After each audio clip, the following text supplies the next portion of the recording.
যে স্বপ্নের জন্য যারা প্রাণ দিয়েছে সে স্বপ্নকে আমরা বাস্তবায়ন করবই। এটার থেকে আমাদের বেরিয়ে যাবার কোনো উপায় নেই। আমাদের প্রতিজ্ঞা রইল আমরা এটা করব। আমরা নতুন বাংলাদেশের অফিস এটা করেছি। নতুন বাংলাদেশ গড়ার জন্য আমরা এখানে এসেছি। সেটা যেন সবাই মিলে আমরা করতে পারি। দেয়ালের যে লেখাগুলো যখনই দেখি অবাক লাগে, এত কথা কিভাবে এদের মনে আসলো। এদের পেছনে তো কোনো কবি নাই, কোনো সাহিত্যিক নাই, কোনো পণ্ডিত নাই যে কথাগুলো জোগাড় করে করে দেবে। কিন্তু সারা শহর ছড়িয়ে আছে, অন্যান্য শহরেও আছে। প্রতিটি কথা অত্যন্ত মূল্যবান। ছোট্ট কথা, ছোট্ট ছবি, অত্যন্ত মূল্যবান। শুধু বাংলাদেশের মানুষ উতলা হয়ে গেছে নতুন বাংলাদেশ করার জন্য, তাই না?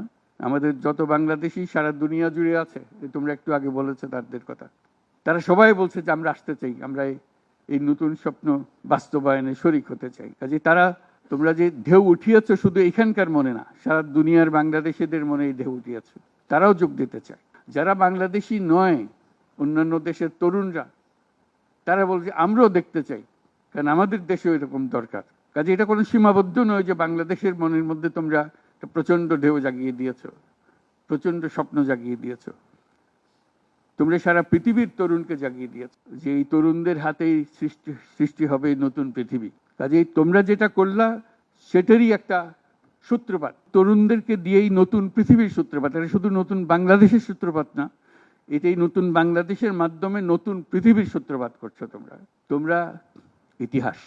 আজকে মনে হচ্ছে সাধারণ কয়েকজন তরুণ সামনে বসে আছে, কিছুদিন পরে এই সাধারণরাই অসাধারণ হিসেবে পৃথিবীব্যাপী স্বীকৃত হবে, যেহেতু তোমরা অসাধারণ কাজ করেছো। সেই কাজে যেন বিরতি না আসে, এটাই হলো আমাদের প্রতিজ্ঞা, যে আমরা যেন করতে পারি।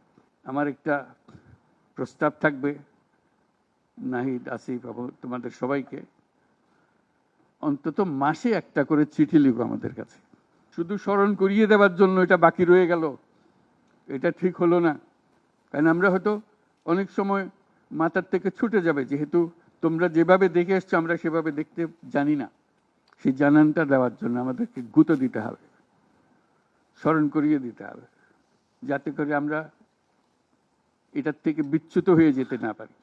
এটা তোমাদের দায়িত্ব, কারণ যে পথে রওনা করে দিয়েছ সেটার রূপরেখা তোমাদের কাছে পরিষ্কার। আমরা হয়তো কিছুটা বুঝেছি, কিছুটা অন্যভাবে বুঝেছি, এরকম যেন না হয়। তোমাদের ঠিকভাবে যে স্বপ্ন তোমরা দেখেছো সেই স্বপ্নটা যেন আমরা আমাদের সাধ্যমতো রূপ দিতে পারি। বহু লোক বসে আছে যারা এই দুঃস্বপ্ন থেকে আমরা জেগে ওঠার কারণে তারা দিশেহারা হয়ে গেছে।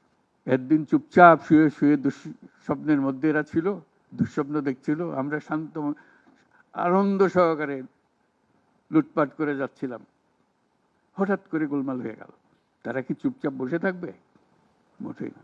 খুব চেষ্টা করবে আবার তোমাদেরকে দুঃস্বপ্নের মধ্যে যাতে ঢুকিয়ে দেওয়া যায়, তারা শান্তমতে আবার শান্তিতে আবার তাদের রাজত্ব চালাতে পারে।